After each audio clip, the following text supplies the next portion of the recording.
क्या आप चाहते हैं कि आपका जीवन परमेश्वर के प्रेम और सामर्थ्य से भर जाए? क्या आप चाहते हैं कि कोई भी संकट या परीक्षा आपको हिला न सके? आज इस 22वें दिन की उपवास प्रार्थना में हम जानेंगे कि कैसे परमेश्वर का प्रेम हमें हर परिस्थिति में स्थिर रख सकता है। इसलिए इस प्रार्थना को अंत तक जरूर देखें, क्योंकि आज हम प्रार्थना करेंगे कि आप कभी भी परमेश्वर के प्रेम से अलग ना हो और हमेशा उसकी आशीषों में बने रहें।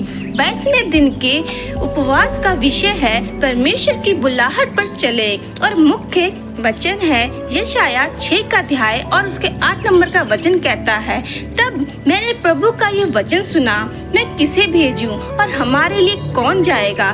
तब मैंने कहा, मैं यहाँ हूँ, मुझे भेज। आमीन। प्रिय भाइयों और बहनों, आज 22वें दिन की उपवास प्रार्थना में हम परमेश्वर की बुलाहट पर चलने की महिमा को समझेंगे। जब हम अपने जीवन को परमेश्वर के हाथों में सौंपते हैं, तब वह हमें अपनी योजना के अनुसार बुलाता है और मार्गदर्शन करता है। आज हम अपने जीवन में उसकी बुलाहट को स्वीकार करने और उसकी इच्छा में चलने की प्रार्थना करेंगे। तो आइए हम सब प्रार्थना करते हैं। हे स्वर्ग के पिता, हम तेरी उपस्थिति में आते हैं और तेरा धन्यवाद करते हैं। तू ही हमारे जीवन का मार्गदर्शन करने वाला है। तेरा प्रेम अनंत है, तेरी योजना उत्तम है और तेरी बुलाहट पवित्र है। हम तुझे महिमा देते हैं क्योंकि तूने हमें अपने राज्य के कार्य के लिए बुलाया है। हे प्रभु, हम अपने हृदय को तेरे सामने खोलते हैं। यदि हमारे जीवन में कोई पाप या रुकावट है जो मेरी बुलाहट को बाधित कर रही है, तो हमें क्षमा कर, हमें पवित्र आत्मा से भर दे ताकि हम तेरी योजना में चल सके। हे स्वर्ग के पिता, हम तेरा धन्यवाद करते हैं क्योंकि तू हमारे जीवन में कार्य कर रहा है। तेरी योजनाएं अद्भुत है। तूने हमें पहले से ही चुन लिया था कि हम तेरी सेवा में चलें। हमें तेरे नाम की महिमा करने का अवसर दे। इसके लिए हम तुझे धन्यवाद देते हैं। हे प्रभु, यदि हमारे जीवन में कोई पाप है, कोई ऐसी चीज जो हमें तेरी बुलाहट से दूर कर रही है, तो कृपया हमें क्षमा कर। हम तेरा अनुग्रह चाहते हैं कि हम पवित्र और निर्बल हृदय से तेरी योजना में चल सके। हे प्रभु, हम तुझसे प्रार्थना करते हैं कि तू हमारी आत्मा की आंखें और कान खोल दे। हमें अपनी बुलाहट को स्पष्ट रूप में समझने का ज्ञान दे। हमें अपनी इच्छा के अनुसार चलने की सामर्थ्य दे। हे प्रभु, यदि हमारे मन में कोई डर, कोई संदेह या कोई बात है, तो हम उसे तेरे चरणों में रखते हैं। हमें विश्वास और साहस दे ताकि हम तेरे बुलावे को स्वीकार कर सके। हम तुझ पर भरोसा करते हैं कि जब तू हमें बुलाएगा तो तू ही हमें योग्य बनाएगा। हे प्रभु, हम तुझसे प्रार्थना करते हैं कि जब तू हमें अपनी योजना में बुलाए तो हमें अपनी आत्मा से भर दे। हमें वो शक्ति दे जो हमें अपनी बुलाहट को पूरा करने के लिए चाहिए। हमें आत्मिक सामर्थ्य दे ताकि हम थके नहीं, निराश ना हो और तेरा कार्य पूरे मन से करें। हे प्रभु, हमें तेरी आवाज सुनने की आत्मिक समझ दे।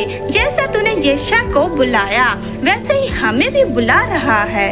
हमें स्पष्टता दे कि हम तेरी बुलाहट को पहचान सकें और उसमें चल सकें। हम तुझसे प्रार्थना करते हैं कि तू हमें अपनी योजना के अनुसार उपयोग कर। हे प्रभु, कई बार हम डर और संदेह के कारण तेरी बुलाहट को अनदेखा कर देते हैं, लेकिन आज हम यशाया की तरह कह रहे हैं, हे प्रभु, मैं यहाँ हूँ, मुझे भेज। हमें विश्वास और साहस दे ताकि हम तेरे मार्ग में अटिल रह सके। हे प्रभु, हमें अपने पवित्र आत्मा से भर दे। जब तू हमें किसी सेवा के लिए बुलाए तो हम इनकार ना करें, बल्कि तेरे आत्मा की सामर्थ्य में चले। हमें आज्ञाकारी और धैर्य की आत्मा से भर ताकि हम तेरी योजना में स्थिर रह सके। तो आइए हम परमेश्वर से ये वचन वचन लेकर आगे बढ़ रहे हैं कि हम उसकी बुलाहट को स्वीकार करेंगे और उसकी योजना में चलेंगे। जो कोई प्रभु की आवाज सुने वो उसके पीछे चलने के लिए तैयार रहे। हे प्रभु, मैं तुझसे प्रेम करता हूँ। मैं जानता हूँ कि तूने मुझे अपने उद्देश्य के लिए बुलाया है। मैं अब अपने मन, आत्मा और शरीर को तेरे चरणों में समर्पित करता हूँ। मैं तेरी बुलाहट में चलूंगा, चाहे कोई भी बाधा आए। मैं तुझ पर भरोसा करूंगा क्योंकि तू मेरी अगुवाई करेगा। हे प्रभु, हमें अपने राज्य के लिए तैयार कर। हमारी आत्मा, मन और शरीर को अपनी सेवा के लिए उपयोग कर। हम तुझसे प्रेम करते हैं और तेरी इच्छा में चलते हैं और ये प्रार्थना यीशु के नाम से मांगते हैं। पिता, इन्हें सुन और ग्रहण कर। आमीन। प्रिय भाइयों और बहनों, यदि ये प्रार्थना और संदेश आपको आशीषित कर रहा है तो वीडियो को लाइक करें, अपने परिवार और दोस्तों के साथ शेयर करें और हमारे चैनल हिंदी बाइबल ब्लॉग को सब्सक्राइब करें ताकि आप रोज नए आत्मिक संदेश और प्रार्थनाएं पा सकें। आपका एक शेयर और सब्सक्राइब किसी और के जीवन में आशीष का कारण बन सकता है। धन्यवाद और परमेश्वर आपको आशीष दे। आमीन।